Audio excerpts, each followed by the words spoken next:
Hey guys, what's going on? Welcome to the show. This is Sports with Strawberry Ice.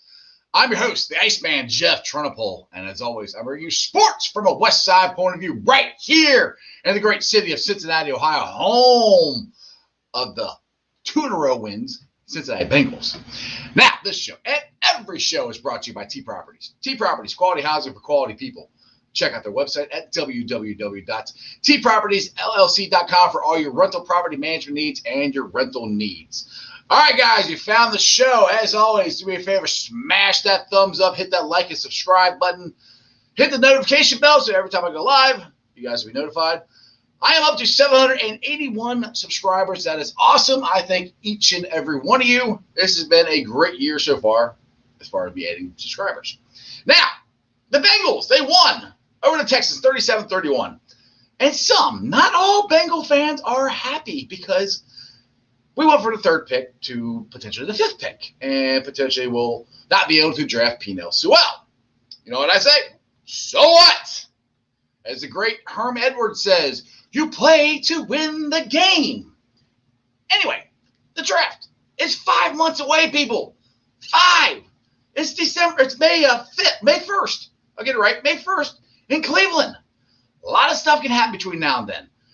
Guys can move up. Guys can move down. We could draft another offensive lineman who actually turns out to be better than Sewell. I mean, it happens. I mean, just because we may not get Sewell doesn't mean it's the end of the world. We can sign free agents because, I don't know if you guys remember last year, the Bengals signed a ton of free agents. So I think the Bengals are going to attack the offseason this year like they did last year. But this year, they're going to go after the offensive line. So there's lots of stuff that can happen. Everybody needs to calm down. And the thing is, just think. I think it's a long shot, but just think if the Bengals beat the Ratbirds and we end the season on a 3-game winning streak. We use that momentum rolling into next year, rolling into Joe Burrow coming back day one, rolling into hopefully a new offensive line. You know, lots of stuff could happen. So don't get your panties in a bunch that we may not get Sewell because we might get somebody better. Might get a free agent that's better. And if you sign a free agent, then you already know he can do it. The draft is a draft. You don't know what's going to happen. You can draft him, and he might be a bust. I have no idea. The Bengals have done that a lot with their offensive line draft picks here. So, anyway, moving on. This week is bowl week, bowl championship week. You got the Cincinnati Bearcats versus the Georgia Bulldogs. Now, I was pretty confident that the Bearcats would give Georgia a good game. And I've gotten blown up by Georgia fans. I had one guy call me dumb. I said, if I'm so dumb, join me on the show live at 5:30. Right now, live video chats on the chat up top. You know, you guys know where they're at. You guys can come on and join the show. And I said, come tell me how dumb I am. I seriously doubt he's going to. But Georgia is going to have at least 8 players opt out because they're all planning on going to the NFL draft, which I don't blame them. Now, one thing about Georgia fans that's driving me nuts. You guys act like you are the blue bloods of college football. You haven't won a national championship since, what, 81, 82? I mean, come on. You're not Alabama. Hell, you're not even Florida. Yes, you play in the SEC. Yes, you're a very good program. But you are beatable. I'm not saying we're going to. I'm saying we can. And you're only favored by 6.5 points. So don't come at me and say, you guys have no shot at being with us, and blah, blah. Like, come on. Let's be real. We got a shot. Now, we got Clemson and Ohio State. Now, this one is obviously a big one because the winner goes on to the championship game. Unfortunately, Clemson is favored by 7.5 points. I am a Buckeye fan. I don't feel very good about this game. I'll bring in my boy Jeremy D here pretty soon, and he can give his thoughts on it. Now we got some Reds news. Everyone wants to know what's going on with Trevor Bauer. And unfortunately, like I've said on lots of shows, it does not look like the Reds are going to be able to sign him. Looks like he's deciding between the Mets or the Angels. I would love to sign him, but I doubt they're going to be able to afford him. Jeremy D, long time no see. What's up, brother? What's going on, man? Just trying to catch my breath. Yeah, I heard you had a little dog incident before the show started. Yeah, as you know, Jeff, I have a very large Great Dane. Yes. And then I have another Great Dane that is a rescue runt. Had heartworms, had her eye taken out, all kinds of issues. $4,000 later, Woo. I get home today. I see my dog sticking his head out of a board I knew he broke because he's big enough to do it. She couldn't do it. Got his head stuck. And she wasn't back there. So I jump up over the fence and kind of look, and I can see her racing across the back. So here I go, chasing after her. And it's the most I've ran in 10 years. I thought I was going to have a heart attack. You sounded like it when you were calling me. Yeah. I was hoping that wasn't going to be part of the show, but yeah. It was too funny of a story not to. Man, it was killer. But I am here, and she is back home where she should be, and all is well. And she got a little spanking, and maybe next time she won't run as fast. I have to tell the viewers about the voicemail I got. This was it. It's, hey, Jeff, it's Jeremy. The stupid dog just got out of the fence. Whew, and I had to go chase him all over the yard. I damn near shot the dog. Whew, I think I'm having a heart attack. That's what she sounded like. Anyway, sorry, I had to give you some crap for that because I thought it was kind of funny. That's the truth. Out of breath you were. Hey, I can't make fun of you. We did some stupid TikToks over the weekend. We did a dance off one. I was breathing heavy after that thing. So yeah. I'm still reeling. I can still feel my blood pressure going. Okay, it's time to come. Time to slow it down a little bit. Too much. Yep, exactly. All right, we got a couple comments here. Let's get to them here. That's right. Titus, the number one pick of the 2021. They said that Bengals select Chase Roberts. Seaver, LSU. You mean Jamar Chase? Oh, Jamar Chase. I missed the part. Jamar Chase. Yeah. Yeah, that could be a possibility that they could select. I mean, look, I'll put it to you this way. Fields and Lawrence and Fields are going 1-2. There's no doubt in my mind that the Jets are going to take Fields just because I don't think the NFL does not wait on quarterbacks. They gave Sam Donald 4 years, 3 years, however long they gave him. He's had two different coaches. He hasn't worked out. It's New York. They want the new shiny toy, and they can't take a chance of some other team drafting Fields and him hitting. And they go, all the Jets fans go, why did you draft this guy when we could have had a quarterback? So I don't think there's a chance in hell the Jets pass him up. Now, you got Chase, you got Pitt from Florida. There's a couple other guys. Things can happen. There's lots of offensive weapons that are coming out in this draft that other teams could draft and not draft too well. There's also a lot of offensive linemen in this draft. So the Bengals could, I don't know, here's an idea, trade down. Get more picks. Draft the second best offensive lineman, offensive tackle in the draft. There's lots of things they can do. They can sign free agents. Like I said, there's all kinds of stuff they can do. What's your thoughts, sir, Jeremy? Yeah, well, I'm completely with you on the draft. I mean, it is, 4 months away, and the fact of the matter is, May 1st. Yeah, I mean, the fact of the matter is, it doesn't matter to me. If Sewell's gone, that's not the end of the world, Bengal fans. I just want to let you guys know. If we take Jamar Chase, that's a luxury pick. And then we've got the second, third, fourth round. After you get past that, like I said, the waters get a little choppy. But whatever we don't fill in the draft, we're going to fill in free agency. So there's no reason to be worried or scared to death that we're not going to get the one guy that everybody thought we would get just because that's what the ESPN analysis told you. Either way, it's going to be fixed. And I really like the look of Quentin Spain and Ciafilo, along with Jonah Williams and Hopkins. I don't see us needing a ton anymore. I still see us needing, but not like I did before we got Spain and Ciafilo came back.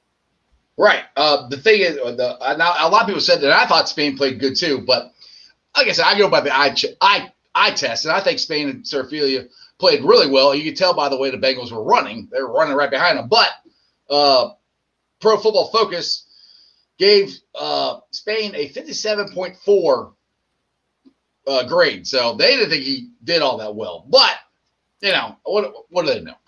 I'm just going by what I saw, and I know people in Bengals Nation are like, "Where was this running?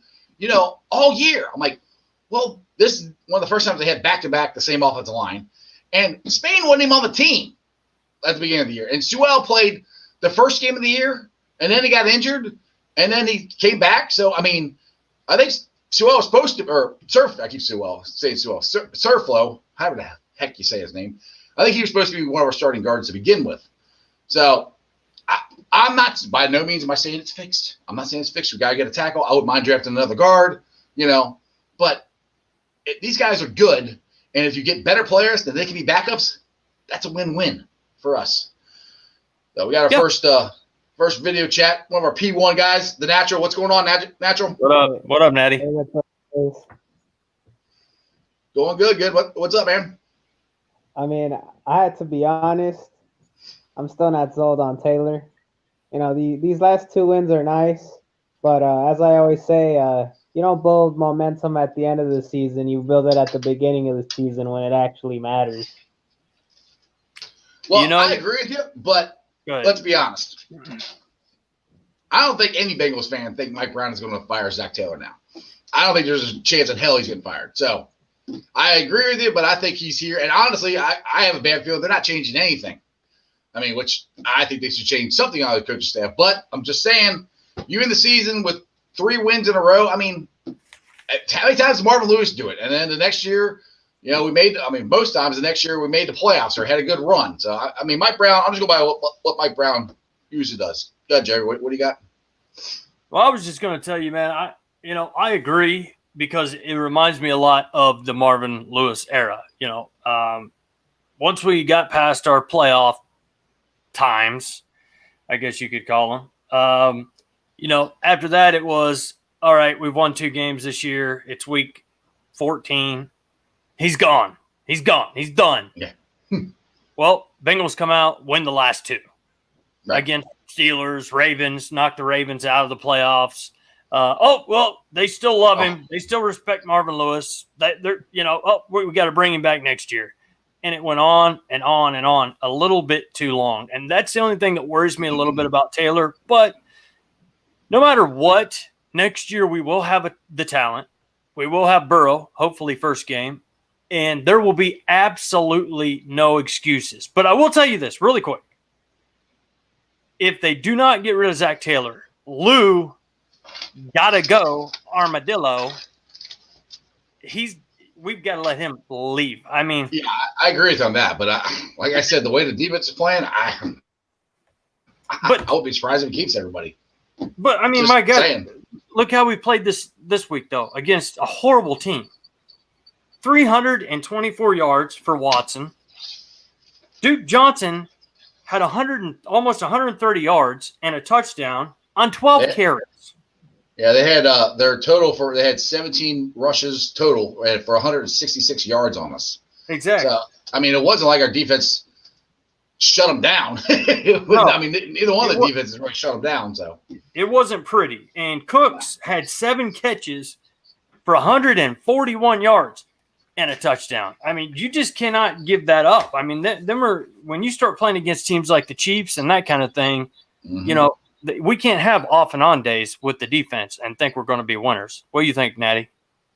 I agree. I mean, personally speaking, I don't really think you need an elite defense. I think you need a defense that can get you some stops and turnovers and then give the ball to Joe Burrow so he can go put up points. And that's, I think, how you're going to win. But this last season, I don't think we could have put up enough points because the offensive line was just so bad. Oh. Right. Yeah, I mean, but like I said, the thing is, I still don't think the Bengals are that far away from, I won't say making the playoffs, but at least contending for it. The problem is that the Ratbirds and the Browns and the Squealers are really good. So I always say we are in, I think, the toughest division in football. So, but it's not inconceivable. I mean, you get that offensive line fixed. And you bring back all the guys that were injured. When you DJ Reader, Trey Waynes, all these guys that are hurt next year, our defense is going to be better. So I agree with what you're saying, Natty. If our defense doesn't have to be stellar, it's just got to be good enough to keep us in the games. We get that offensive line, and we give Joe Burrow time to throw the ball, and give Joe Mixon time and holes to run through like they had yesterday. Because that was the thing. If you look at, they had holes to run through. I mean, I haven't seen a Bengals offensive line blow open holes like that in a while. Yep. 6 years, maybe 5 years. Yeah. It's been a while. I mean, you got to give it to the offensive line. They play good. I mean, I hope it's not fool's gold. I mean, I don't think it is, but I mean, because they played like that against the Steelers too. And the Steelers are a playoff team. They ran on the Steelers. I mean, that was basically their offense was run. I mean, I know Finley ran most of it, but still, they still ran the ball a lot on them. So, yeah, and I also think, you can look at this line and say, well, there's two guys that are playing tackle right now that will be backups most likely next year. And that's okay. I think we're finding out now that Bobby Hart and Fred Johnson, when he's not playing guard beside him for some reason that blows my mind, but how different they are when they're playing tackle or when we bring in Fred Johnson and put him at guard beside Hart at tackle. Fred Johnson can't play guard. He should never play guard again. If they ever put him in, he's a tackle. He's no good at guard. And he did well. He did okay. But he's backup material. When it comes to Burrow, Burrow's he's my little chest of gold. I just, or Gollum's ring. I don't know if anybody watched Lord of the Rings. I've never been into it, but I know there's the ring, and Gollum had Nerd alert. My precious. That guy right there. I think the problem with Fred Johnson is he's too big to be a guard, man. He doesn't have the bend. He doesn't have the leverage to be able to play guard. That's probably why he got beat so badly, because he's a big boy. You can't put him in at guard. He's like 6'7", 6'8", man. He's better off at the tackle position, because at least he can block proven that. Yeah, he's proven that in the games where he's played guard. He's awful. He's awful at guard. He's a tackle. I think it's also the same thing with Michael Jordan, that he's like 6'6", 320, but he can't bend. Like, he doesn't have enough, he can't anchor properly, and that's why he always gets blown back. Yep. Yeah. It's all about leverage, man. Mm-hmm. Like I said, I think Sewell and Spain, I keep saying Sewell. Surflo, whatever the hell his name is. I think those two are right now our best options at guard. But like I said, I still want to draft a tackle or sign them a guard or a tackle. I think we need to get a tackle and a guard just in the offseason. And that is if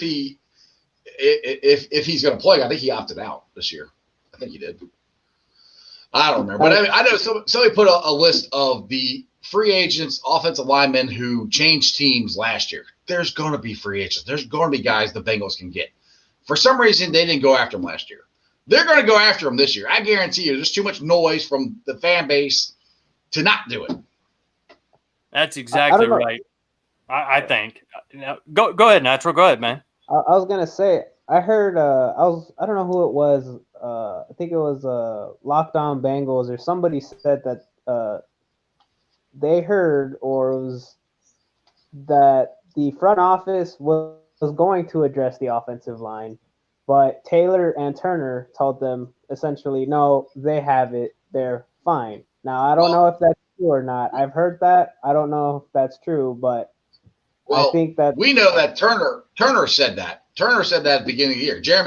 Jeremy said that earlier this year that Turner talked Taylor into keeping the offensive line the way it is. That's why I think Turner should be fired, because of that right there. I don't give a crap what the offensive line's doing now. For you to think that offensive line was good enough to protect the number one overall pick, when a guy like me who just has a YouTube show told you we need to get a tackle or something, So if I knew it, they should have known it. Exactly, and that's the sad thing, he should be held responsible for what he done. Now, Taylor, accepted it and went with it. So what happens there? I'm guessing nothing, especially if it'd be just like us to go ahead and win 3 games at the end of the year and beat the Ravens next week. If we beat the Ratbirds, the Bengals are going to be very motivated to beat the Ratbirds. And if they beat them, I think there's a very good chance they'll knock them out of the playoffs. So I don't think the Bengals are going to have any issues of trying to get up for this game. Now, if they can beat them, that's a whole other thing. But the way they played the last 2 weeks, I'm not saying they're going to, but I think I wouldn't think we're going to give a shot, 3 weeks ago. We're going to lose all these games. I think we got a shot. I mean, I don't know. Crazier things that happen. We'll see. Yeah, you slept through the Pittsburgh game for crying out loud. The whole thing. I woke up by halftime. Shoot, I thought they were going to get crushed, but I was wrong. Thanks to my boy, he woke me up. So, anything else, Natural? I was gonna say, you think we're gonna go through that thing with Taylor, where, hypothetically speaking, let's say we start off the season like we did this year, and then the final 3-4 weeks we're gonna start winning some games and consecutively. You think we're gonna go through that again next year? Because I hope not.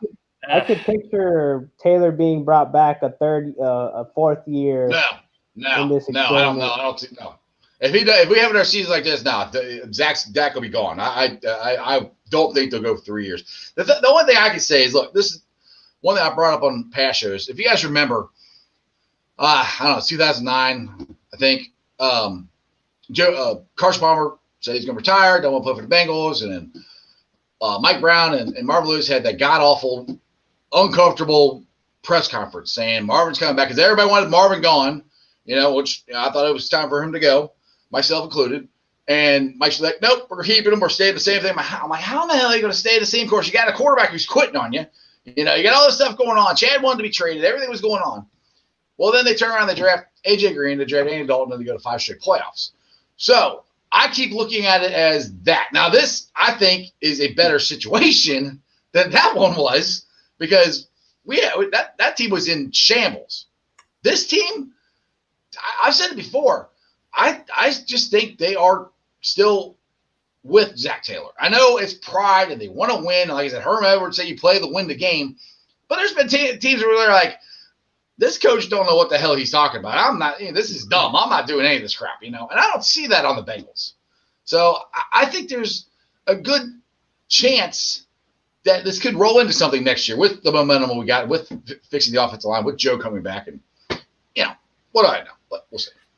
Yeah, and as I've said too, there's going to be no excuse next year. And I don't care if it's Zach Taylor, if it's Bieniemy, if it's Zimmer, whoever might be out there and whoever we might take if it's not Taylor. I do, like I said earlier, I feel like this is a repeat of the Marvin Lewis era and it's starting. But next year with the draft and free agency, the line taken care of, the defensive line taken care of, our guys getting healthy, I don't believe there will be an excuse. And I don't care who the coach is. There will need to be a lot of games won next year. Yes. Period. All right. On that note, Natural, I'm going to let you go because we got another person waiting in the waiting room. But as always, I enjoy the conversation. Thanks, Fred. Take it easy, guys. See you later. Thanks, Natty. All right. Let's bring in Thomas Connor. Can you hear me? What's up, Thomas? What's going on? Yes, sir. I can hear you. Bro. What's going on? All right. I think we need to fire Zach. I'm just worried that the front office is just, like he just said, if we win 2 or 3 next year, they're gonna be like, oh well, he did good. Let's just bring him back. Yeah, I don't. Next year, I don't think there's any excuse. I mean, I don't think they're gonna fire him. I mean, I've said, I don't know how many times you've watched the show before. I've said, me and Jerry both are agreement. Zach should be fired. It was 4 wins in 2 years. Back when he had 2 wins, is it good enough? Now he's at 6 wins in 2 years. Still not good enough. I don't think they're going to, but I do also think if we go through another season like this, I don't see how Mike Brown cannot fire him if we go through another season like this. The talent is there on this team. If they fix the offensive line, Joe Burrow comes back, and we don't have 25 freaking injuries like we had this year, I think it's going to be a better year because you guys got to remember, there's a lot of games we were in. That we were in the majority of these games when Joe Burrow was playing. We just couldn't finish. And for some reason, now we are finishing. We're not missing these tackles. I said this before. Josh Bynes would have a guy in the backfield, and he'd miss him. He's not doing that now. Why is that happening? I have no idea. Why didn't it happen at the beginning of the year? Again, I don't know, but it's happening now. So the thing is, hopefully they can use this momentum to go forward because they're not firing Zach. I mean, we all got to just come to that grip that Mike Brown is not going to fire him.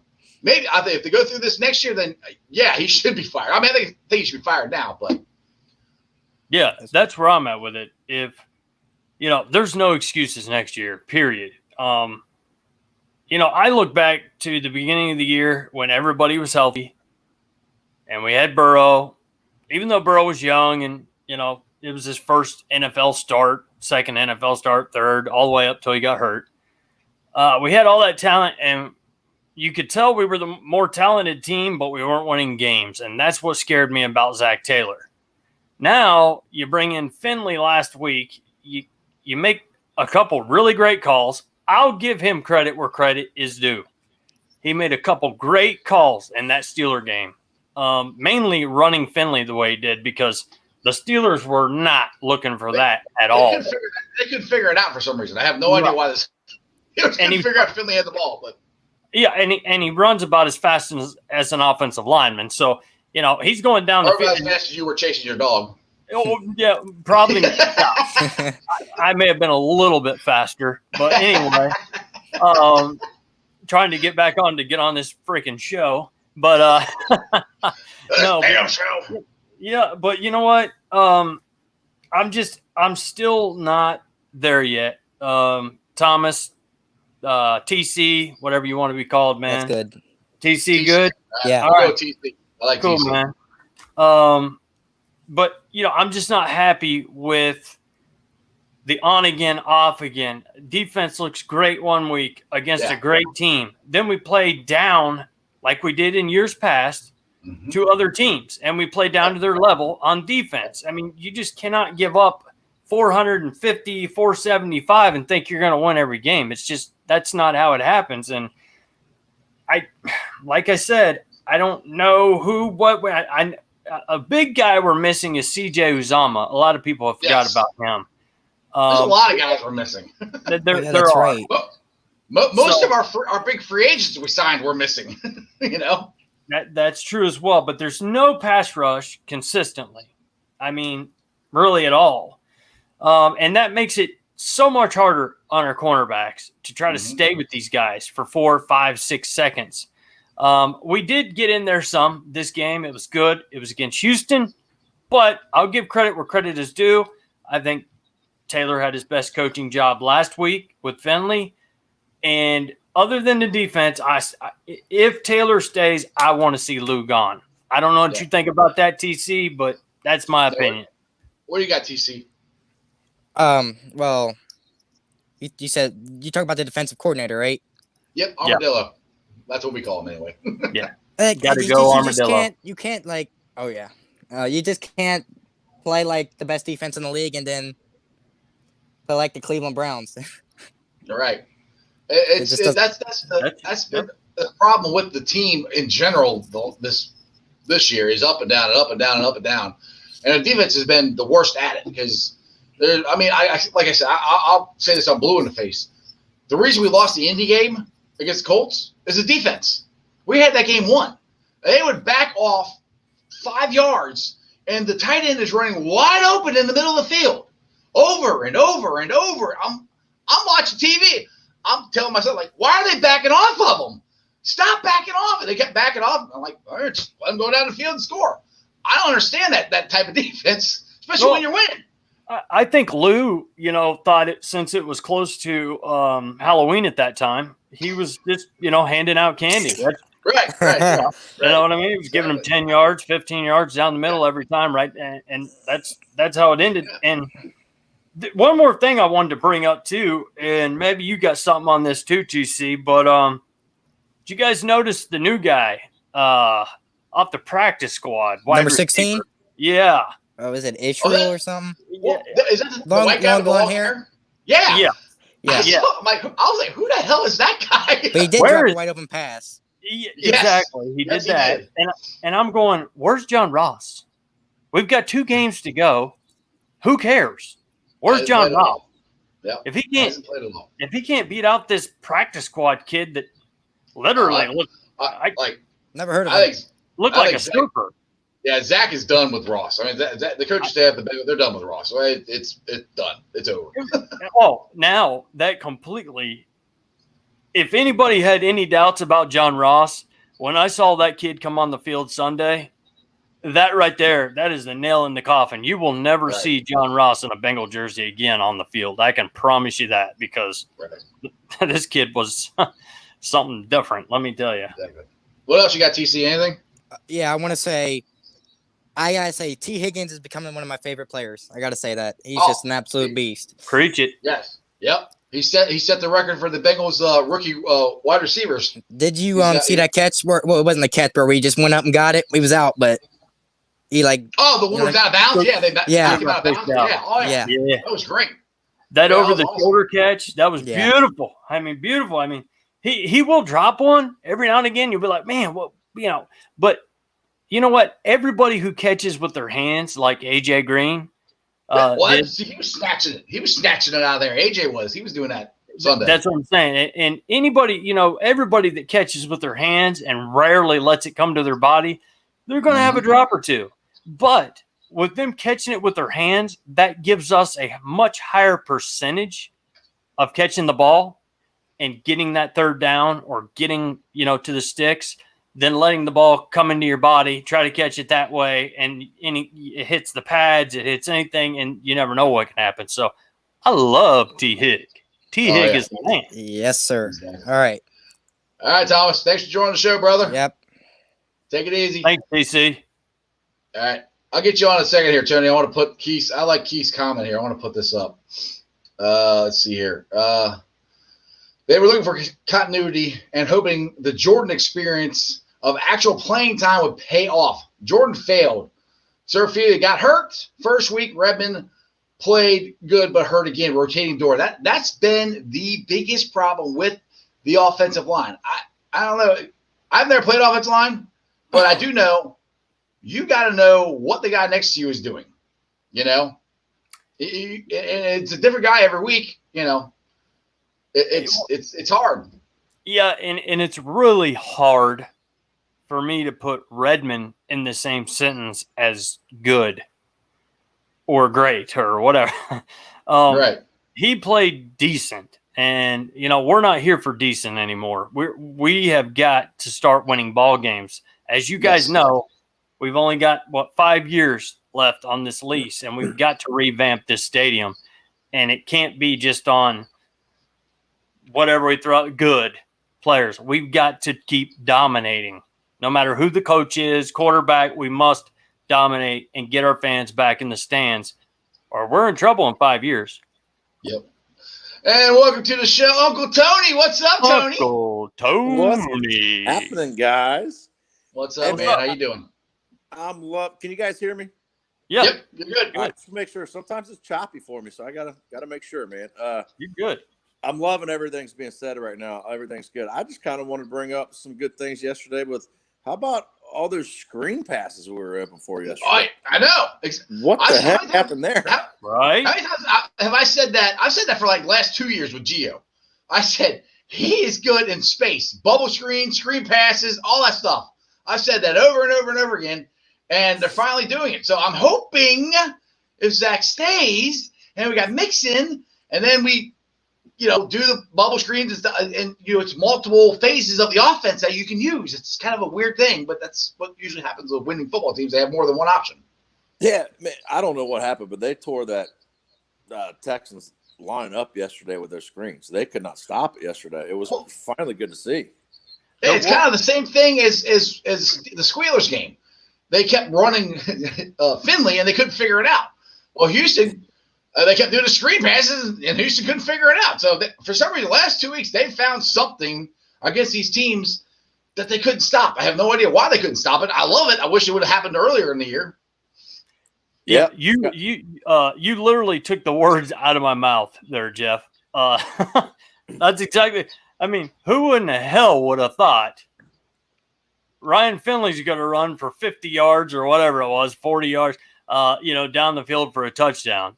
And keep running. Who would have thought Brandon Allen's going to get 371 yards passing on mainly screen passes? I mean, I don't know if it's a mirage. Like I said, I go back to the Marvin Lewis era to where, we won 3 in a row. They respect him. They're still playing for him. And then we're losers next year. So next year, you keep saying that. That didn't really happen with Marvin. Not that many times. And Marvin did about 3. The last year it did. The times before that, there were times where they had made then they come back and they have a. But it's still it's 7-9. It's not 3 wins. I mean, but it's still, not playoffs. You get what you know. Yeah, I understand what you're saying. Yeah, that's what I mean. Not playoffs. Yeah, that's where I was going with it. Just I got you. Yeah, that's kind of what I'm getting at. But I don't know what you think about it, Uncle Tony. How are you feeling about Taylor and Lou? You think we should keep both of them? You think we should get rid of both of them? Get rid of one of them? Offensive line coach, what's up? You kind of cut out, but what I gathered, you asked me what I think about Taylor. Taylor and the coaches, any coach, offensive line, defense. What do I think should happen, or what I think is going to happen? Both. Yeah, go ahead. Should. I'm with you. I think Taylor stays. I think he saved his job. I think he should be gone still. But, hey, man, I mean, if we can keep carrying over in the next year what's going on this year and bring Burrow back and stuff, I mean, I guess go with it. As fans, we can only do what or be happy with what they're going to do. You know what I mean? So, momentum does run from one year to the next. No matter if you in the season, I'm just saying. I'm not saying they're going to beat the Ratbirds, but just look. If you go your last 3 games, you beat the Squealers, you beat Houston, and then you beat the Ratbirds. So, like I said, the potential knock them out of the playoffs. That's a lot of momentum built right at the end, and that's the last. Everybody always remembers the last thing you did. That's the last thing they did. Yeah. So that's the thing that they'll remember. Like, all right, we're getting somewhere. We're figuring something out. I'm not saying it's going to work next year. I have no idea. I'm just saying that's how stuff works. You get momentum, you build it up, and they get the offensive line. Joe Burrow goes back, and if they get completely blown out by the Ratbirds, we'll see. It might be something completely different. I don't think it's going to happen, man. The Ratbirds killed us last time, bigger even with Burrow, but I think the Bengals are going to win this one too. They're on a roll. They're at home for their last game. It's a division game. Man, you've seen this before. I mean, they'll play their hearts out, and they'll probably come and win this game. Which again, take this streak you're on, roll it into next year. Yeah, right. I wouldn't put it past the Bengals to not come out and play good and beat Baltimore, but like I said earlier, no matter who the coach is next year, if Burrow's back week 1, which everybody thinks he's going to be, I'm a little more skeptical, but I hope he is. But there still will be no excuse. So Mike Brown, Katie Blackburn, listen to when I tell you this. If we suck next year, it's on you and whatever you decided to do, and you better flip the switch as quick as you can because the talent is in Cincinnati. You could, from the first game to this last game, you can see it. You can see it offensively and defensively, but they don't put it together every single week. That's how winning teams do it. Patriots being an example. Yeah, Robert says Bobby Hart hasn't been bad this year. He's a legitimately good NFL swing tackle or a backup tackle. I feel the same way with him and Fred Johnson. I mean, somebody said on here, the chat's blowing up. I can't remember who said it. I was going to click it up there, but somebody said that they think Fred Johnson actually played better at tackle than Jonah Williams, and I don't agree with that. Jonah's been pretty good. If you look at his Pro Football Focus stats, he's ranked pretty high. And like I said, it's his first year in the NFL, so he didn't get to play last year. So I think he's going to be fine. And like I said, if they could get, like I said, you could move. He played right tackle at Alabama. So if you get a left tackle, if they do get Penel Sewell, they get him, put him at left, put Jonah at right, get a guard, we're good, I think. Yeah. What do you think about it, Tony? Draft-wise, what are you looking for? Man. I agree with you guys 100% on that. It's got to still fix that line, man. You need to get what you can on it. Yeah, there's lots of things to do. There's so many options that the Bengals have to do. It's not just set in stone that you get Penel Sewell. That's not, I would love to get him, but there's other stuff they can do. I mean, it's the draft. I mean, like I said, we've named the offensive linemen that the Bengals have drafted, and they've been busts. So I'm not saying Sewell's going to be. I have no idea. But the man hasn't played in the year. I haven't actually got to watch him play. I've seen tape, and it looks really good on tape. But, we'll see what happens. You know, I mean, I don't know. I mean, like I said, there's so many offensive weapons in front. You know, Jamar Chase, Pitt from Florida. You got the quarterbacks. You got a couple other like the Alabama quarterback. You got the Florida quarterback. I think he might be going back, but you got other options that these teams might take. So just because we're fifth doesn't mean we're not going to get him. It doesn't mean we can't get the second best offensive lineman as far as the draft goes. You know, this year. Right. Yeah, or like you mentioned. Oh, my bad, Tom. I didn't mean to cut you off there, brother. I was just going to say, just real quick. You know, if we get Jamar Chase. If you go back 2 years and you watch Joe Burrow's Heisman Trophy year, almost half of it is Jamar Chase. And it's back shoulder balls, it's deep balls, and they have this kind of timing that is something insane, something that Dalton and A.J. Green used to have. Even when a play blows up and the ball goes flying or what, he gets it. Back shoulder. He jumps up. He gets either throwing a flag or he's going to catch it. So I'm not going to be mad if we end up with Jamar Chase in the first round. I mean the thing is, not there. You got to look at it this way too. If Sewell is gone and the next lineman isn't, you know, you're not supposed to draft him that high. You know, you're reaching, and then nobody wants to trade with the Bengals. You got to take the best player available. You know, if you're going to pay him that much money, because if they get drafted fifth, they're going to make a lot of money. So if Chase is there, you know, get him. You can get an offensive lineman like I just put it up there. So you get an offensive lineman in the second round. You could. And the other thing is, I just had it up here. The Tampa Bay Buccaneers, they drafted Tristan Wolf that fell Wolf, I ever say it. He fell to 13th and was the fourth lineman taken in 2020. And he's had a stellar year at Tampa. So just because that guy's not there, you can get another one in the second round. I mean, it's the draft. It's a crapshoot. You know, you don't know what's going to happen. Well, that's right. It's a total crapshoot. I mean, Bengals go out there, you know, as us fans, and maybe the organization was kind of set on Sewell. It doesn't happen. And then draft, man, you got to have a plan B, plan C, plan D, plan everything, you know. And like, you know, like you said, we don't know. Sewell could have been a bust. He could be a bust. And you could wind up picking up, you know, an offensive lineman in like the fourth round who could be just absolutely amazing. The second round, the thing is, we're still going to have a high pick in the second round, you know. So there's still talent, very talented guys. We got Higgins in the second round, people. You know, so we can get a good lineman in the second round. Andy Dalton. And not that Andy Dalton was the best quarterback out there, but didn't we pick him up in like the fifth or sixth round or something like that? Second round. Took AJ one. Round? Yep, AJ was number one, and then Andy was second round. Was he? I swear. Who did we get not too long ago in like the fifth or sixth round that actually turned out to be awesome? Man, I'm losing my mind here. What was quarterback? No, it may not have been quarterback. I'm just thinking of a really good player we got. I was thinking it was Dalton, but no, if he got him in the second round.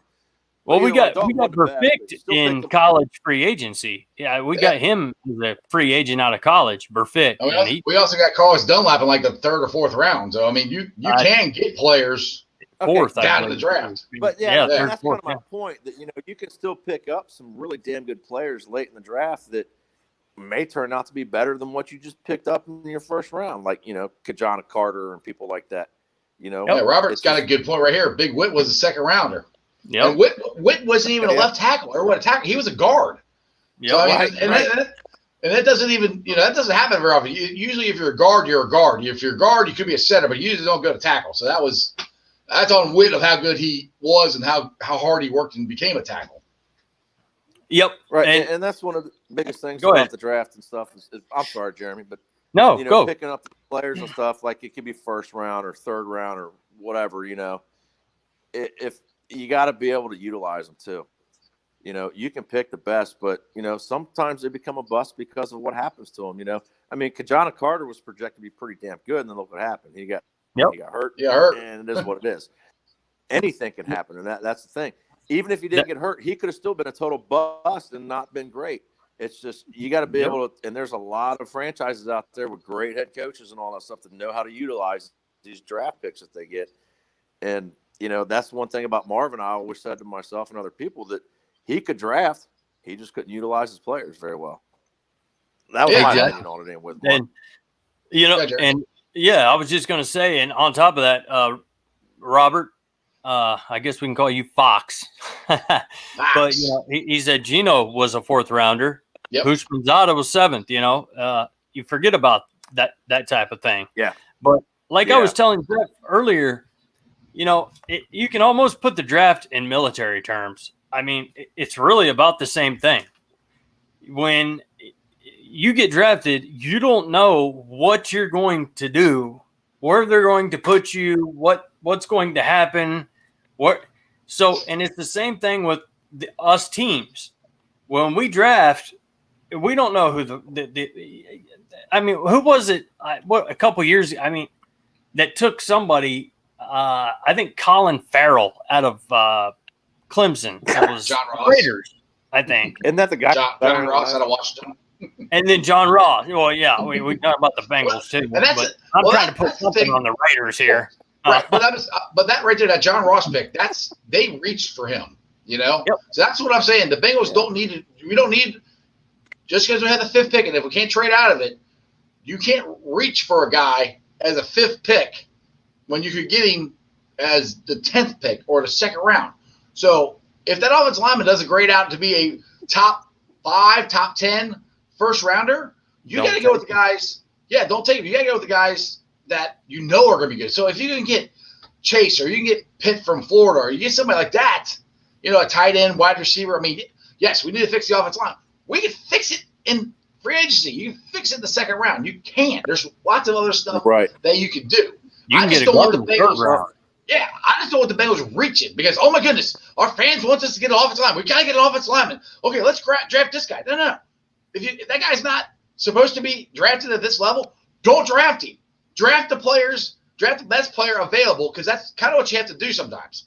The Bengals are in a position to draft for need, but if your need is not worth the 5th pick overall, then you don't draft it. You draft for the best player available. Yeah, because then you got options when you get that to trade, trade that pick or that you just picked for somebody else or whatever. And that's what the crazy thing about the draft, man, is that crazy things happen. If you remember, what was it, Mitchell Trubisky or whatever for the Bears when they took him? They totally reached for him. What do you guys think? You think they would like to have Deshaun Watson? I thought that I couldn't believe they traded up to get him. I'm like, dude, Deshaun Watson. They could have gotten Deshaun Watson, I think, with their pick. I think they had a 3rd or 4th pick. And they traded up to get Trubisky. Right. That doesn't make any sense to me at all. Yeah, as long as we don't pull a Ricky Williams move from Mike Ditka, as long as we don't pull a Ditka, all right? Nobody pull a Ditka out there. As long as we don't pull a Ditka, we'll be okay. That's reaching when you give away half, most all of your draft picks. The entire draft he gave up in 1 year, and then some of the Bengals should have taken it. Yeah. So just don't reach. I like Git's comment here. Yeah, Dwayne Haskins got released. Up there with Gillo. Well, again, there's all kinds of busts. I think you said it once on the show before, Jeremy, with Jamarcus Russell, big time LSU dudes, and then big old bust. You just don't know, man. It's a toss up. It's a crapshoot. Yeah. All right, Tony. Anything else, brother? All right. No, I was going to jump off. You guys are a little choppy. Now, I heard you a little bit better, but you're getting choppy, so I'm going to get on the show and I can hear you a bit better. So, y'all have a good night, man. I'll keep watching. See you guys. All right, dude. You got it, Uncle Tony. See you, buddy. Uncle Tony in the house. In the hissy. All right, let's see, Robert. No matter what, we need a blue chip player. Just like how Jonah fell to us at 10, it was a good draft because he was the best player on the board at the position of need.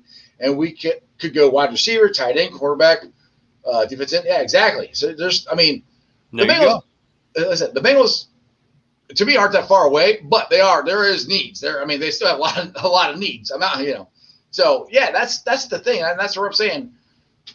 I don't know. It just irritated me. Bengals Nation. My friends are blowing me up. Well, There goes Sewell. I'm like, we won the freaking game. Be happy we won the damn game. Like, why is everybody, oh my God. It's like, Zach can't win. And here I go again, defending Zach Taylor. But everybody's ticked off. He hasn't won enough. So then he goes and wins this one. Oh, well, now we're not going to get Sewell. Yeah. What the hell is wrong with you people? Like, come on. There's other guys they can draft. Yeah. Anyway, sorry. Yeah, it's just like, what has Sewell done? I mean, what has he done in the NFL? That makes you want him so bad. We have to have him. If we don't get him, if we take Chase over him, it's the biggest mistake ever. Or what if he's gone and we won games? We play to win the game. Herm Edwards again. And you know what? If that leaves us Jamar Chase, who Burrow doesn't even need reps with, as far as I'm concerned. Maybe now a few after being a year. But, whatever. Let the chips fall, and then free agency take care of the rest. We're not that far off. All right. My dad's got a comment here. What do you guys think kept New England at the top for so long and was keeping us so low? Player selection wise. Yeah, exactly. I mean, if you look at the Patriots, man. Well, okay, hell, look at the Squealers. They haven't had a top 5 pick in 40 years. And I hate the Squealers, but I wish the Bengals were a little more like them as far as that goes. So, I mean, just you can look at there's certain teams that are never in the top 5 in picks. I hope to get there someday. That we're never there. Yeah. We can find players throughout the entire draft. And I've said this before. Duke Tobin did that on a 5-year run. Almost every draft player he hit in that 5-year playoff run, he drafted. He hit on almost all of them. They were all contributing to the team in big ways, not little ways, big ways. And if you look at what the draft he's done this year and last year, there's a lot of guys on there that are contributing big time. So I think I don't know. Sometimes you get hot, and he wasn't hot for like 3 years now. He might be getting hot again. I don't know. Well, my thing is, I think Cincinnati fans, and not all – I'm not talking about you guys watching or who will watch later, but just random people that I see posting on Sports Illustrated, stuff like that. I think they've gotten so used to losing that they feel like we must – keep losing and keep getting first-round picks every year. And that does nothing for us. Us winning these last 2 games, if that puts 10 extra thousand people in Paul Brown Stadium next year, I'm happy with that. Dude, I'll tell you, look, if like this year, all right, I'll tell you this, if COVID hadn't hit and we had the momentum of Joe Burrow and the momentum of all the offseason free agents that we had, that stadium would have been sold out. Now, with the way the season went, it probably would have been not sold out by this time. So next year, Bengals fans can get all ticked off. They want everything, if fans feel that they have made an effort and they've fixed the problems and Joe Burrow will be back game 1, game 2, sometime soon, that stadium will be full, will be sellouts. That's what drives me nuts with Mike Brown. It's like, dude, we love the Bengals. We love this team. We want them to win. And so all you got to do to make money is have a winning franchise. You do that, they'll come. That's it. I do think – I don't think we're having a problem with that. I think they're going to fix stuff. But I really hope so. All right, Rob, I didn't want to win per se, but I'm definitely not upset to see the Bengals win. We already have Burrow. Guys, this isn't – tanking for a quarterback, yeah. And I've said it before. Last year, I was pretty upset we almost won the game against Miami because I really wanted Burrow badly because I saw how good he was, and I'm like, this dude could change your franchise. Offensive tackle, yeah, it'll help, but it's not a quarterback. Quarterback's the most important position in all of football. Left tackle is probably second or third, but if you can get that guy, it helps, but it's not worth tanking, I don't think, anyway. And the thing is, what cracks me up, by the way, if you guys haven't done it yet, go to FedEx Air Player of the Week, vote for Brandon Allen. he is on there. And this brings me to my other point. I cannot believe there's people on Bengals Nation doing this. Well, we should vote for Andy Dalton. Why? He's not playing for the Bengals anymore. Brandon Allen is. And these are probably the same people that were at the All-Star game booing his ass. I was at that game. I'm standing up cheering for Andy Dalton. And like I said, I was in it. People say Andy Dalton apologist. But everybody's like, we got to get rid of him. We got to get rid of him. I'm like, for who? Who are you going to get rid of him for? You know, and then I saw Joe Burrow.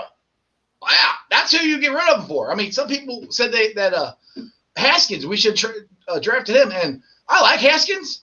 But I wasn't like, yes, definitely, we got to go get him. You know, he's going to be fixed. I'm like, we got Andy Dalton. I mean, we need to fix other stuff. But when you get that quarterback like Joe Burrow, that's when it's worth changing for, you know, or tanking for, not now. And there's only one game I kind of want them to lose. So, yeah, I mean, it's true. And don't get me wrong, I love Dalton. I mean, he's literally over my shoulder here. I got his ESPN cover. You know, I got him put inside. There's, you know, no dust, never been touched by human hands. Actually, it's been touched by my hands, and I'm the one that put it in there, and then I put it up on the wall. But still. It just didn't magically float up there like, ooh, you didn't use the force.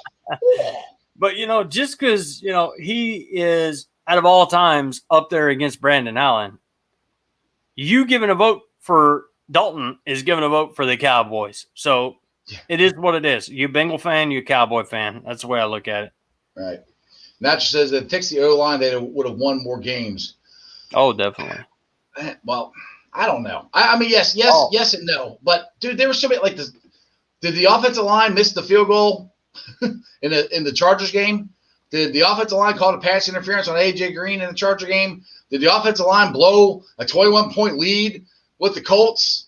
I mean, yes, they probably would have won more games. But as crappy as this offensive line was, the Bengals were in the majority of these games.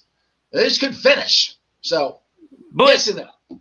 You know, somebody could come back. I don't know who would come back. Maybe Jeremy D might come back and say, you know, just, you know, he may come back and say who, you know, which quarterback was hit the most in all of the NFL this year while he was playing, who was literally on the road to setting the record for most sacks ever recorded in NFL history. And I would say if we didn't have that, I believe that would want us a few more games. So I'm not saying we don't want a ton more. I'm just saying I think he said a few, if I'm right. There were other things, other factors in the games that we should have won, and it wasn't always the offensive line, you know. Trust me, they're awful. They need to be fixed. But it's not. You can't. It's a football team. You can't put it to, we fixed this, and that's going to fix everything else. Well, not necessarily. I mean, because if you look at what the Bengals did, they thought they fixed the defense, that fixed everything else. Well, it didn't, because the offensive line still stunk. So you got to have all of it together. You can have the greatest offensive line. If you ain't got a quarterback, it don't really matter. I mean, it does, but not, you know, it's not as big a deal. If you don't have, you know, a defense that can stop the other team, it's going to be hard to win games. You need all of it. So, yes, the offensive line is a huge key, and I just have a hard time saying that if they fixed that, they would have won more games. If they just played better, they would have won more games. I mean, they were there. So, I don't know. That could be true, too. You know, it's all hypothetical at the end of the day. I mean, we could go back and, you know, try to go over it and over it and over it again. Right. But it is what it is. But, yeah. Sherbert, he sucks too. Yeah, we want Randy back. No. I like Randy, but they got to find another field goal kicker. Seventh round, take the best kicker available. Yeah. The loss to the Browns at home hurt me the worst. I was ready to fire Amaruto right there and then. Yeah, that's another game, Keith. We were in that game. That's what I'm saying. We were there. We were in these games. Oh, I got Nacho back on. Nacho wants to go back on the show. I'm seeing something in the chat here. They're bringing my name up a lot. I'm trying to figure out what's going on here. About you? I don't know. Yeah. What's up, Maddie? We had a field goal kicker. If y'all remember a few years, Jake Elliott, and they decide to release him, and he goes and plays for the Eagles, and I think he's the one that helped one of their kids. Yeah. helped Yep. them win the Yeah, he Super kicked the game-winning field goal against us. Yeah. Yep, I remember him. Bowl. Yep. But add to your guys' honestly, if they because they're going to use a free agency to address needs, so that's going to open up the draft for them to take the best player available. The only question is, where do you go in the draft? Do you go cornerback? Because William Jackson's a free agent. Do you go Pitts? Right. Pitts is a big, dynamic tight end, almost in the mold of a Travis Kelce, and he's a guy who, if you take him, you don't really need to keep taking wide receivers or anything. You could just do that, or you could take the second best offensive lineman in the draft. So really, the draft opens up for us because now we're not pigeonholed into taking Sewell, who is mostly just a guy that everyone sees with potential, but will he ever live up to the potential? Well, the thing is, That's a good point, Natty, though. Yeah, That is. It was, like I said, I never even heard of Sewell until somebody mentioned it in one of our shows here early in the season. I didn't know who he was because, like I said, I don't watch Pac-12 very much. So, and the thing is, it's just somebody's opinion that this guy is that good, which he might be. I have no idea. But there's been lots of guys who are supposed to be that good. I mean, Oboihi, remember him from Alabama or Oklahoma, where he's from? He was supposed to be that good. Yeah. And well, he's a backup for Seattle now. So, I mean, I've been banging the drum for Sewell. I do think he's going to be good. But I don't know. I mean, it doesn't mean that's if we don't get him, then all is lost. Is kind of what I'm saying. And I'll be honest with you, Natty. Until everybody, the analysis, ESPN people, Fox Sports brought Penei Sewell up or whatever, I didn't know who the hell he was, and he hasn't played all year. We have nothing to go back from this year and actually watch. So, like you said, we're not pigeonholed into taking him and then taking another guy, and God forbid, even if we do still get him, he turns out to be a bust. That's the last thing we want to happen. We go to 5, it frees us up. It lets us take the best player available. And you know what? If it's Jamar Chase, if he's still there, if it's Pitts, whatever, I don't think we personally need Pitts unless we want to turn him into some sort of wide receiver / tight end. If you get Pitts, he's a tight end. I mean, I watch Pitts play. I like Sample, and I like bad. He's a bad boy. But he's legit. CJ Uzama, 6'7", Drew Sample, coming on pretty good. He's still a young kid. What, second year? I think second year, something like that. Close, maybe 3. But anyway, still young. I see our tight ends pretty short up if CJ can come back and be himself. But other than that, yeah, we're available for the best defensive lineman, the best wide receiver, the best player on the board. Period. Yeah. All right. Steve Logan says plan 1, beat Baltimore. Number 2, draft the best player available with the emphasis on the offensive and defensive lines. 3, attack free agency and fill gaps. Exactly. That's where I'm at. I mean, that's what you got to do. And it's kind of actually, like we've been saying here, Natural, it might be nice that we're not pigeonholed to actually take Sewell. They have more leverage, or not, I won't say leverage. Well, maybe. Depends on what happens in the draft.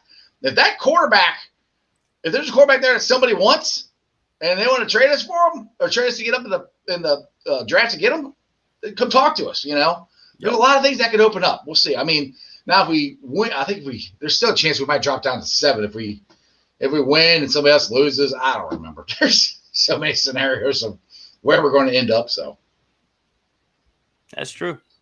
I think Jamar Chase would be a good pick for us. Even if we get the offensive lineman, maybe in the later rounds you take a developmental tackle or a few guards that you sit behind Zuafilu and Spain. I think Chase is a guy that you got Higgins, Chase, Boyd, and then Sample and Uzoma and then Mixon. And I think that's a good enough offense to carry you to some wins. Oh, yeah. I mean, the thing is, you still there's still a chance. You never know. AJ Green might resign. I have no idea, but I don't know. But that's also an option. You add him in there with it. And one thing, I can't remember the commentator on the game Sunday, but he was just kind of saying how AJ has taken T. Higgins under his wing, and and help him, learn how to be a pro. Because you have to learn how to be. There's a difference between being a college football player and a professional NFL player.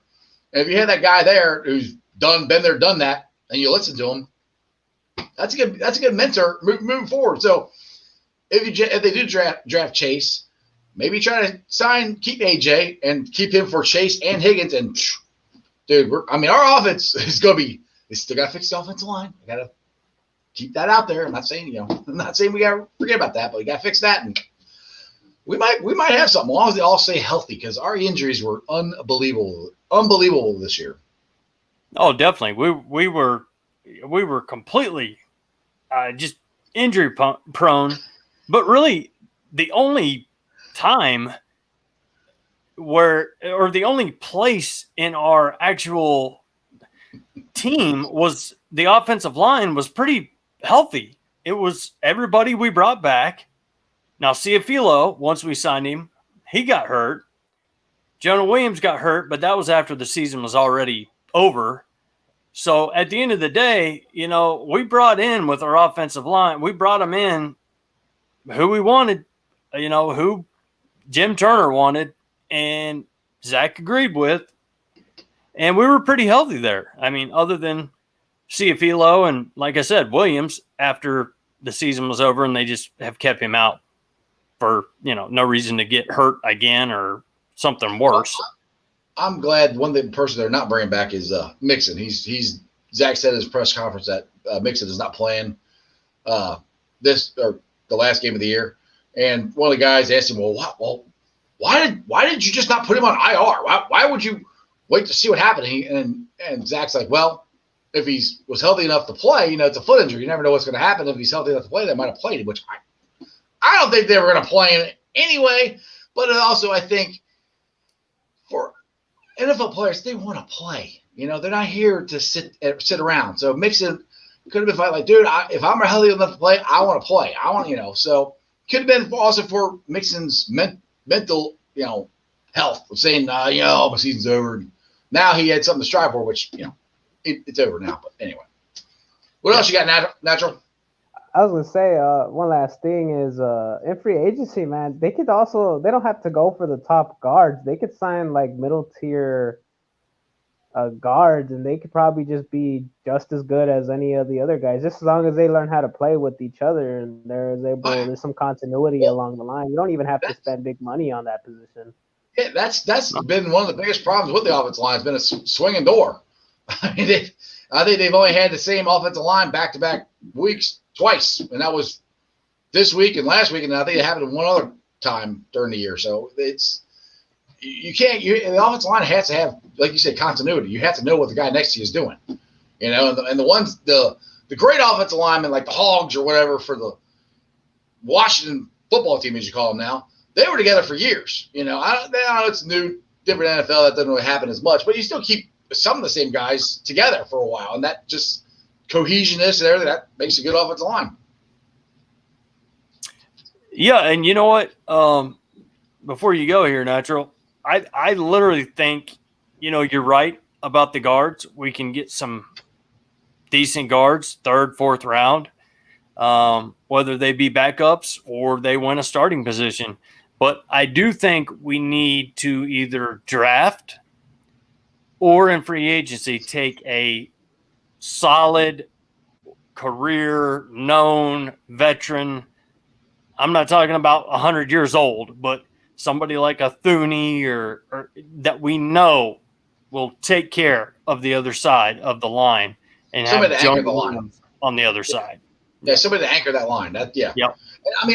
Honestly, the thing is too, if you did draft Sewell and you got Jonah, you're left or right tackle. You got a rookie and basically a second-year player, which Jonah, he's 3rd year, but it's only a second-year playing. So it would be kind of nice to have a guy who been there, done that, knows what to do, and can, hopefully be there and help the rest of the guys, get better.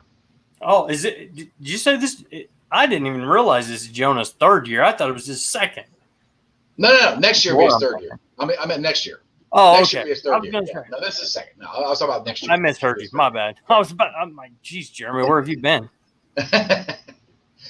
Anything else, Daddy? That's it for me, guys. Thanks for having me again on the show. I'll see you guys later. Anytime. Take it Thanks, easy. Natty. And as always, that's one of our P1 viewers. Natty is always on the show and always has good comments. But I go back up this while I put it up here while you guys are talking. But this would crack me up. Matthew, put it up there. Maybe we can keep Lamar Jackson in the locker room, feed him a bunch of Skyline 4-Ways with beans. Maybe that'll keep him out. But he had that incident and he came back and threw a touchdown. So I don't know. It might not be a great idea. We'll see. But I mean, like I said, I'm not saying the Bengals can beat the Ravens or Ratbirds. I will be shocked if they do, to be honest. I mean, they're playing good. But one thing I think the Bengals have figured out, though, is I kind of want to bring this up. You and me were talking about this before the show started. I think they found their backup quarterback.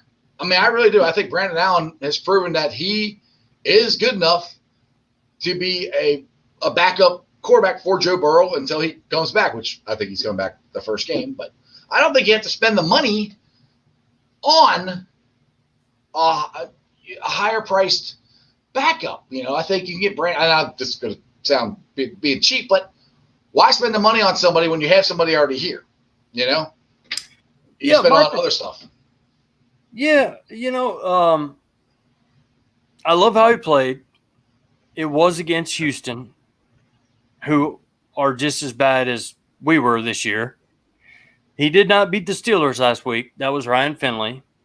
So I could see us letting go of Finley, and you got a guy like Haskins that's still got his last year of his rookie contract, I believe, left, which isn't going to cost much. And it's not guaranteed, though. Yeah, well, that's true.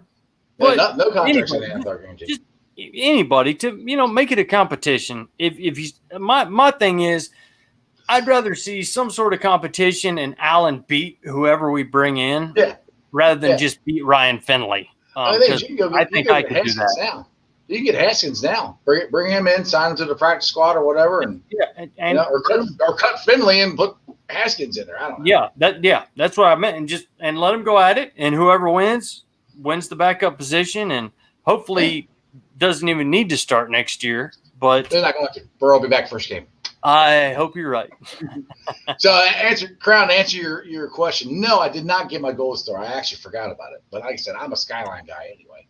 So I completely forgot about it. But that was I think it was yesterday. I don't think I can get it today. Dallas, we're going to beat the Ratbirds, knock them out of contention again. Yeah, we did it a couple years ago. True. And that's when the Buffalo Bills got in. Yep. All right, Dennis, what do you got going on here, Dennis? I'm loving the chat, dude. TC and Kid, they're all going after it, man. Strawberry Ice, if you don't think the Bengals can beat the Ravens with that attitude, you might not forget they beat the Steelers, and that was pretty good too. Yeah,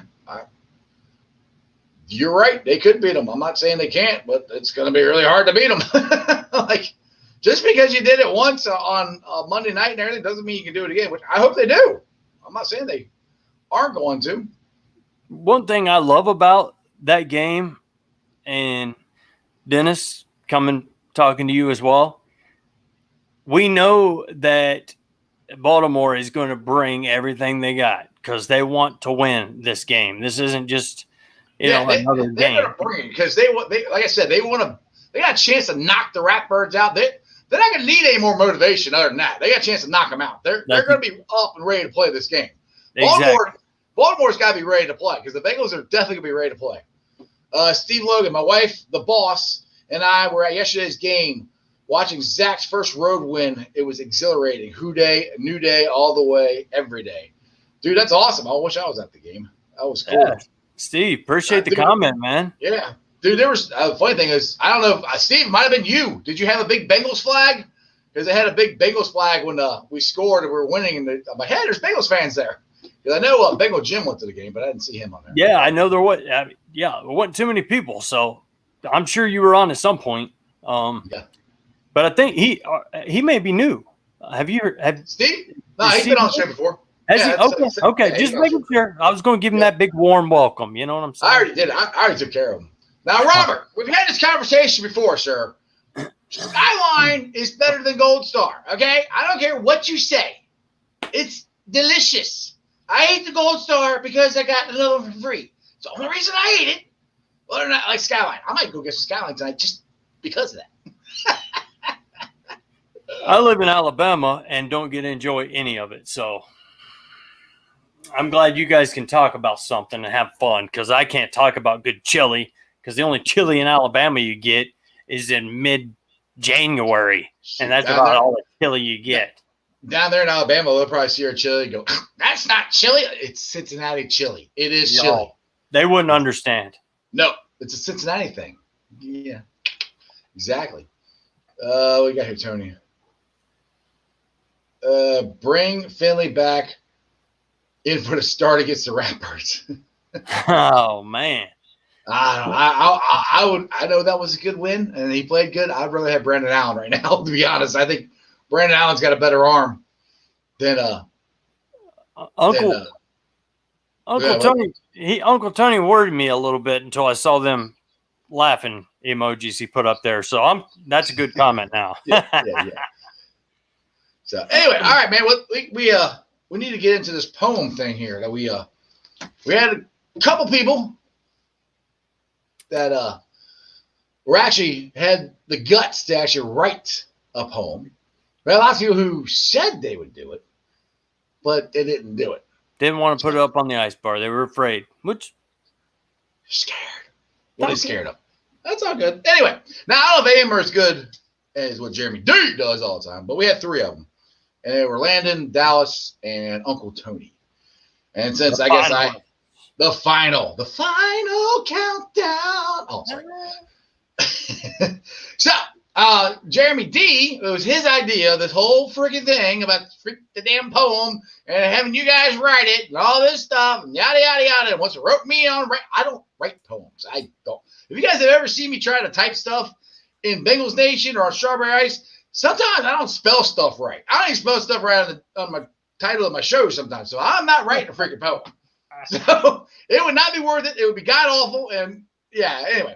So out of the three, I had to choose. So the one all three of them are great. I love them. But the one I chose, and Jeremy D, you can read it, is Dallas. I went for Dallas as the winner of the poem contest, which you have won absolutely nothing, Dallas. But you get that. Make it rain, baby. Make it rain. There you go. So, you want to read? You got Dallas's poem up? You want to? I've got him up on my phone here. Dallas, congratulations, brother. You are the winner of the first annual. Oh, God. We're going to do this more? Oh, my God. Once a year, maybe. The first annual viewer poem of the season and probably the last one of the season. But it'll be yours, Dallas Eldridge. So I'm going to go ahead and read it for you guys, and I hope you guys enjoy it. It's a great poem. Dallas, you've got some good stuff in here. It's all clean, which is tough to do. That's the part Jeremy didn't like. No. I want a little more edgier. You got to. I like it. I like it, but I respect. I respect you being able to write a poem without being edgy too. And Tony wants to recount. Exactly. There could be some missing ballots. He's like, I went to Muller and I got straight A's in literature. Yeah, whatever.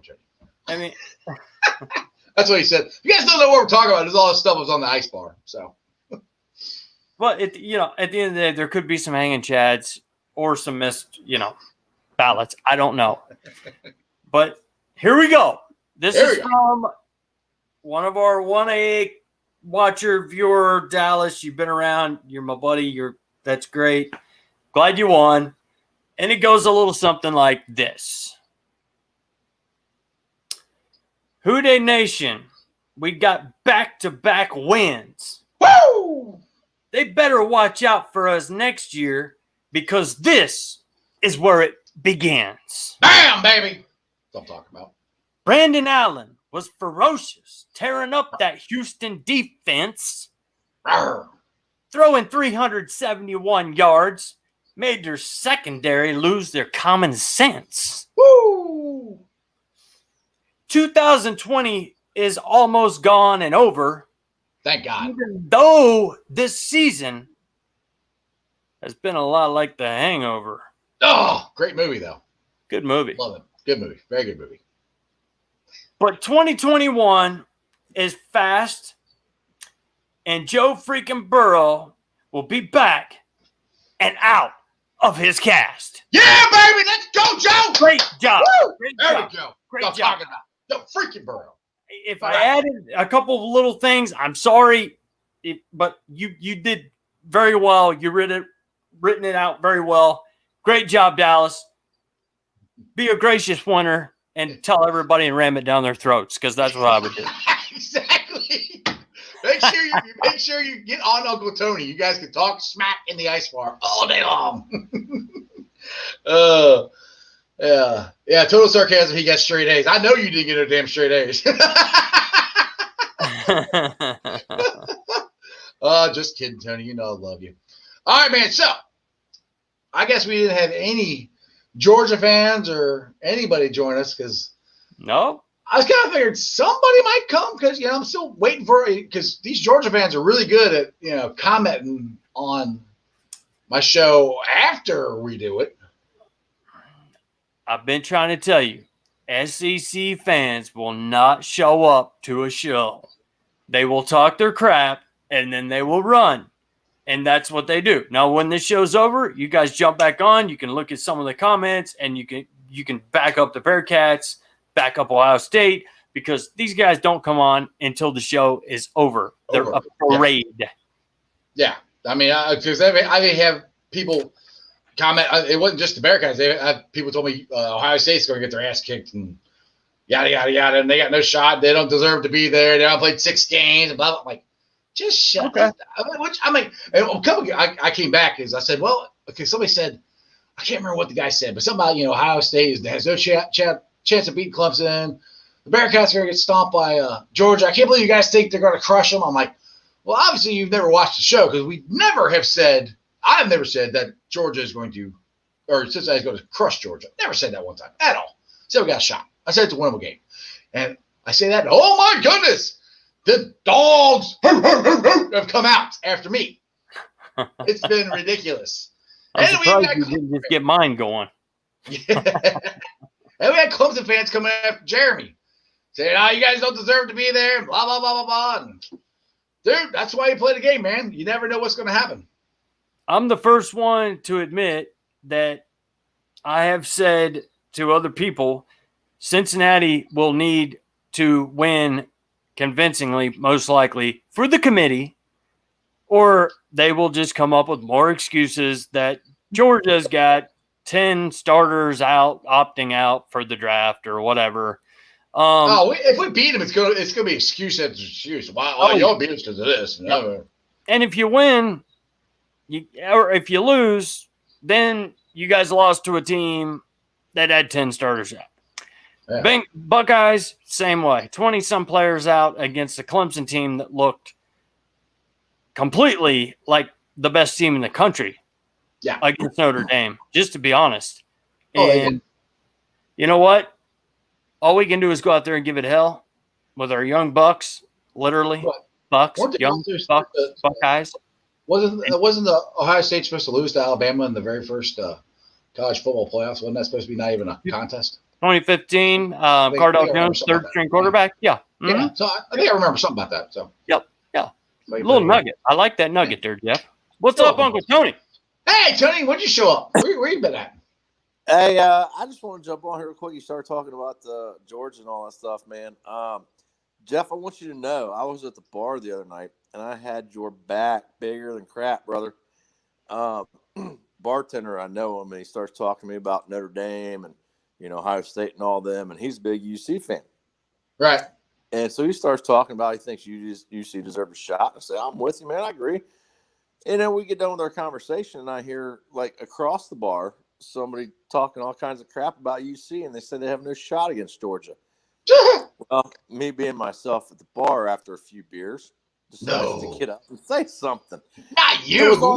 It was on the way to the Makino machine, so I didn't. You know, yeah. You didn't have to go very far. It was right there. You know, good guy your way. Said, hey, man, I know you can talk about this stuff, but I got to tell you right now, I'm not going to get in an argument, do nothing like that. But I'm going to tell you straight up: if you think that UC does not have a shot against Georgia, you're freaking delusional, and you need to stop drinking right now. And he laughed. He laughed, and it was good, clean fun. But I'm just saying, man, like, come on. Oh, I have fun with. Oh, dude, I'm having fun. That's why I want them to come on the show. I want those to talk now, but they'll keep on. And like I said, I don't type very well, so they leave these long freaking posts. Like, I just come up and talk. Let's just come on the show and talk to me. I don't know. Dallas, Ohio State will win. Go Buckeyes! Overlay and all the other guys will be back, and we'll be back and playing on all cylinders. Are they all coming back? I didn't think they were all going to be back. We don't know yet. Yeah. Thankfully, our beautiful commissioner knocked us down from 21 games to 17, or 21 days to 17 days. So that was a real blessing from him. Did you make sure you wouldn't kiss his ring when you saw him? Oh, thank you, son. Thank you. Well, I'm going to give one final thing on this Final Four coming up this weekend. What's up? My personal opinion, diehard Notre Dame fan. If I'm going with my heart, Notre Dame's going to win this. Going with my brain, I think they have to play their absolute most perfect game of their lives. Yeah, but they can do it. That's what both of them. I think got a decent shot, but they're also going to have to play out their butts. Yep. A lot of kids. I think it's going to be Alabama and Clemson in the national championship. Again. But I'm pulling and praying and hoping to God that it's Notre Dame and Ohio State. Not even for our bet. Just because they're the underdogs, and I want them to both be able to go in there and shut all those haters up right now that's not giving any one of them a chance and let them go. And I would love to see that. And I love to see Mr. Dabo Swinney and Nick Saban sitting watching that national championship from their damn couch at home. I would love nothing more. Now, Tony, people would agree with that. Selfish reasons? I would love it if it's Ohio State and Clemson, because this show would blow the beat up. So I would love it. That would be awesome. Sorry, Jeremy, go ahead. Oh, I just it can't be Ohio State and Clemson. Ohio State and Clemson are playing each other. Yeah, they play. That's what I meant. Ohio State, Notre Dame. Sorry, Notre Dame. Yeah. Tony, man, that's a 40 and slip, Jeff. That's a 40 and slip, brother. Don't do that. You said Clemson, you meant Notre Dame. Come on, man. You know what I meant. Tony, let me tell you something.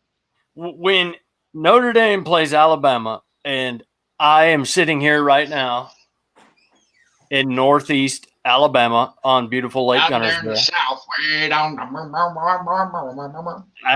And I like it. I love it. I love the people. I love them all. Hey, love them all. Love everybody. They're all nice. Man. You know what I'm saying? They're nice. They're nice. People are good down here. Good people. Good. I agree with you. I love Southern people. I agree. But Alabama fans, they get on my damn nerves. Jeremy's got 2 words for you. Hey, you dang right I do. But anyway, and I cannot stand it. And I don't care about our bet. If you guys could beat Alabama, I'd order a Notre Dame shirt the night after, to be honest. and that's me. And that's if we lose, being a young team that we already are with a ton of injuries at Ohio State. If you guys would beat Alabama and say we lose, and Clemson, you guys play Clemson, whatever, from there on, I'll be rooting for Notre Dame, but not for Dabo Swinney. But I'd love to see you guys beat Alabama. I love it. Jeremy, if Notre Dame loses and Ohio State wins, I'm rooting for it. And I can't say in Ohio State, but I will root for them to win the whole thing if Notre Dame's not in it. But I'm rooting for both of them. Shut these people up. Yep. Let them that nobody's giving them a chance for anything, Notre Dame's overrated. Ohio State had played all these games. I get it, but you know what? They're all in there. There's top 4 for a reason, and they're in there. Yep. And let's let them do it. And man, I hope to God that Saturday night I'm calling you well, not calling you because I don't have your number, but you know what I mean. I'll hop on live on the ice bar, do something, and say, there you go. Blow the ice bar up. That's it. You blow the ice bar up. There you go. And you know what? Ice bar. To add to that, Tony, and everybody watching and that's going to watch, if you've got friends that are Alabama fans, Clemson fans, send them to Sports with Strawberry Ice on YouTube. This isn't just about, a little core of things. We'll bring them. Send them up here. Baby. I mean, I might go bank their little butt, and then they'll come around. I'll go out and maybe search for some of them, but honestly, I don't associate with Alabama or Clemson fans, so I have no idea who the hell they are. Exactly. But I'll try to find They're some. down south. Yeah, they're down south. Find some. Appreciate you, guys, Tony. get off here, man. That's right. All right, bro. Oh, I cut him off. My bad, dude. My bad, Tony. Cut him off too short, too fast. Anyway, all right, man. So we've been up about 7. It's about 7 o'clock. I think it's time for us to roll on out of here. You got anything else, Jeremy? Anything else you'd like to say? If do you want to mention your stuff? Got it right here. I'm all ready to go, bro. I got it. All right, Facebook groups that we help run. Yep. Facebook groups we help run. We invite you guys to join. They are Bengals Nation, Bearcats Country, and Reds Country, and Cyclones Country. And then the one that we don't run, but we are a part of, and I hope it's live streaming on there right now, is the Ohio State Bucknuts. So hopefully, if you guys are watching us on the Ohio State Bucknuts, you guys can join the show, especially get closer to championship weekend. We got Bearcats first, and then Buckeyes second. So you guys are in prime time this time. We're the opening act. So hope you guys enjoy the show. Follow me on all my social media platforms under Sports with Strawberry Ice. I'm on Facebook, Twitter, and Instagram. If you guys missed the show and you can't watch it for an hour and a half, you can listen to it. I'll be putting it on the podcast later on tonight. Check it out. I'm on Spotify, BeanPod, Anchor, iTunes, Apple Podcasts, pretty much wherever you get your podcasts. Like, rate, review. Give me a 5-star review. I would greatly appreciate it. And YouTubers, my people, we are at 781 subscribers. We've added some people. I mean, dude, we've had almost 30 people watching us this entire time. This has got to be the most watched show I've had live since we've been doing this live, we've been doing live, since September, October, somewhere around there we started doing live? Yeah. Anyway, I greatly appreciate all of you guys. Jeremy, I know appreciates all you guys, and just tell everybody about Strawberry Ice. And other than that, Jeremy D, will you do the honors, please, and let us roll on out of here? Sure will, man. Sure will. Just to reiterate, want to thank everybody, man. That's awesome. We just keep growing and growing and growing, and we do this for you guys. It's fun. We love it.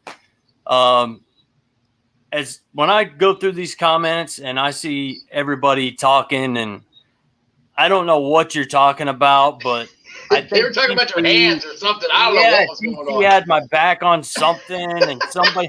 So I don't know. TC, thank you, Anthony Long. Look, that's one of the coolest things that's happened in the show. We could be sitting here talking, and the chat is having their own conversation about something completely different. We're not even paying attention. We're like, what the hell are we talking about? But it's great. I love it. But I love it. I love it. Yeah. So, as always, guys, remember one thing, and that is this week, be happy. You don't live in Houston. Yeah. You live in Cincinnati. Who knows, baby? Who knows? And that's just sports, baby. See ya!